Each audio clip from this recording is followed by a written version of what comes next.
Thank you to a self-defense law. They say people are addicted to negative emotions. Yes.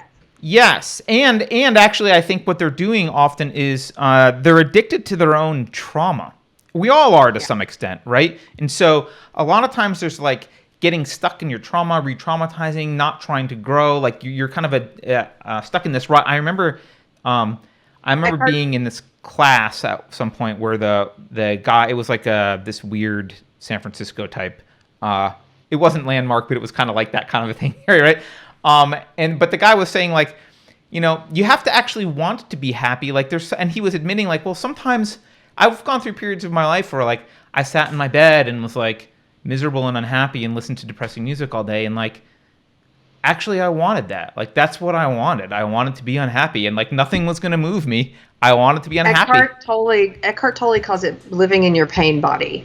Oh, and great yes. Or great description. And when you are living in your pain body seeks out that pain over and over, either to experience it again for yourself or to inflict it on others.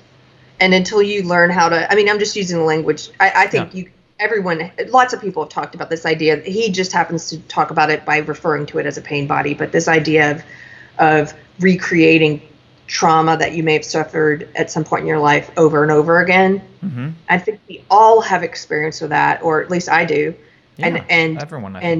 So yes, people are, but being addicted to negative emotions, we all know people like that as well. You can be, if you're a person who, I know someone, and I know lots of people, but someone in particular I'm thinking of who, if there's very little positive emotion in your life, you can get addicted to the negative ones, and then to such a degree that you are abusive daily, because even though it's negative interactions with people, it's some kind of endorphins. You are getting hit with endorphins.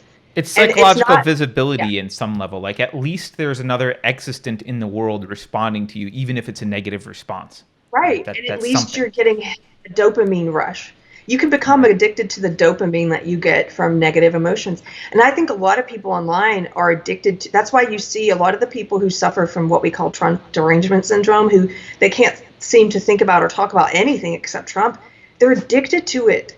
He's a drug for them. They're addicted to posting their outrage. They're addicted to the way it makes them feel, because at least they're getting that chemical hit in some way, Yeah. I absolutely agree with that. Thank you for the super chat. We should do a show on this sometime, and I should look it up, but I'm relatively sure that there have been studies that have shown that power is literally like chemically addictive in the way that drugs are. It is. Yeah. So this is why when, it sounds sometimes weird for us to say, oh, these people just want to push their power forward, and you're like, well, what kind of power? Everyone's not a weird power addict. And it's like, if I said that about a heroin addict, like they just want more heroin, you would nod your head and be like, well, yeah, because they're addicted.